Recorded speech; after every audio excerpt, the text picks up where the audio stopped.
Hey guys, this is another review. This is going to be the Aktor debut album, Paranoia. Let me just say, the artwork for this album looks like a 1985 fucking speed metal album from Finland or some shit. Like, it doesn't look 70s hard rock. But that's what this is, like basically 70s hard rock. The artwork on the single they had, and boring artwork, but whatever.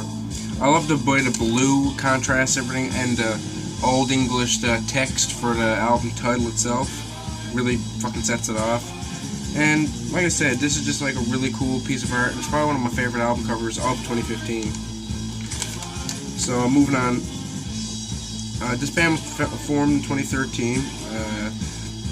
This album was released February 20th, 2015, and it was released on High Roller / Aktor Records, I believe it's entitled.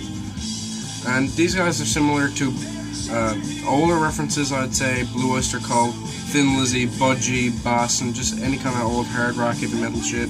And Sabbath from 76 to 78 with Technical Ecstasy and Never Say Die. And a newer reference I could put in for this is The Dagger. And this is considered an international band because they're based in Finland and the United States. Chris from High Spirits, who is the vocalist, he is based in the States, obviously. The rest of the band's from Finland. But let me just move on to the actual tracks. Devil and Doctor, melodic vocals and synth open this track, and it's just catchy and upbeat overall.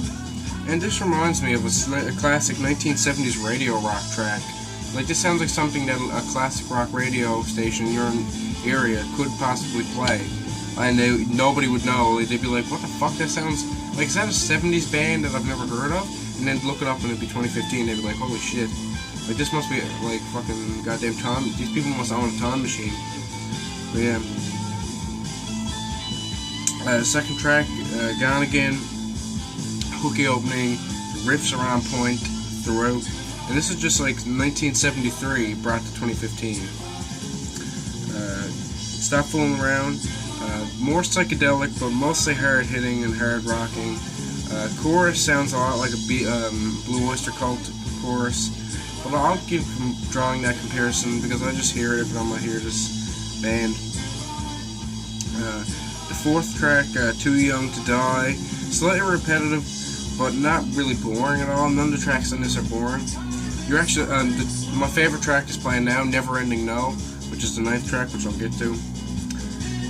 But yeah, like every chorus, every like verse is like lively and it keeps your attention. Next is Six Silver Suns, another great track, just upbeat.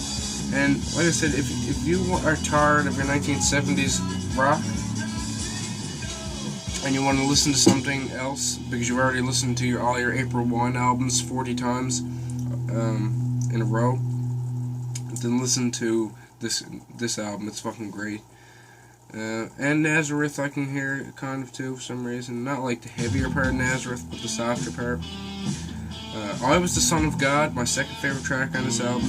Heavier, more synth orientated, and this is just like 70s cheese, but in a really good way. And this sounds like 80s synth mixed with 70s riffs, so if you like that kind of sound, you'll enjoy this.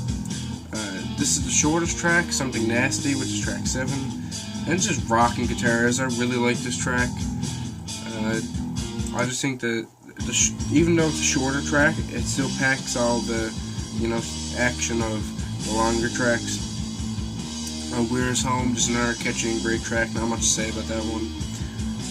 Never Ending No, it is a mediocre, has a mediocre opening, but I think it's our second chorus or a bridge or whatever that has the line that just goes the Never Ending No, and the way the reverb and the secondary softer vocals on that, the Never Ending No, the way he says it, I don't know, it just hits me a certain way, and I really just like it, and that's my opinion. It just really, hits me a certain way, and it makes me like it a lot.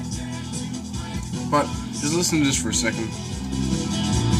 You can hear like a lot of keys and synth.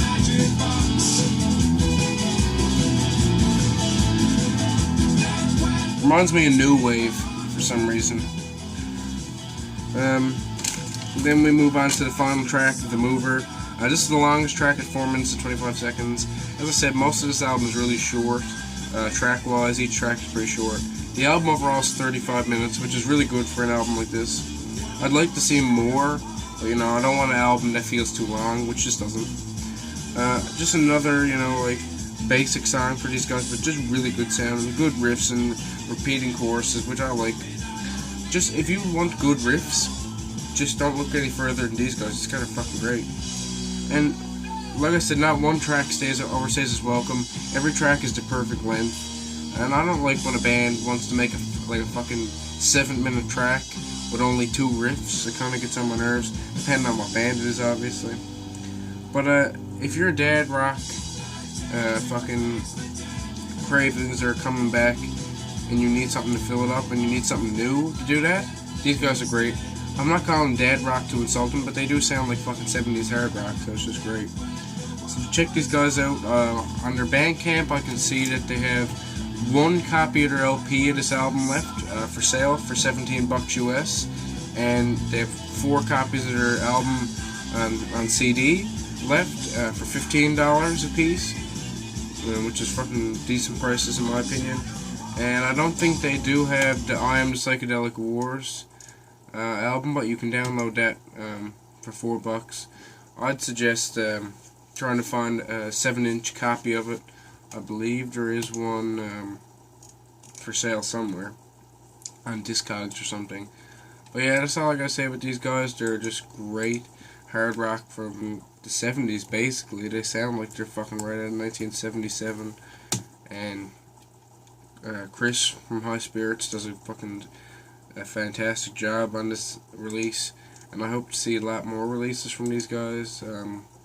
Hopefully Chris will keep the project going, and I'm just checking it out here. You can buy that single on 7-inch for like 10 to 15 bucks. If you want the clear red version, it's going to cost you 15. So just check it out. Awesome stuff, and thanks for checking out this review, guys. I hope to get another review out by maybe tomorrow or the next day, and that will be for the new Cauldron track, and I hope to get the review out for the Denner and Sherman EP that came out early October. So peace the fuck out, guys, and have a great day.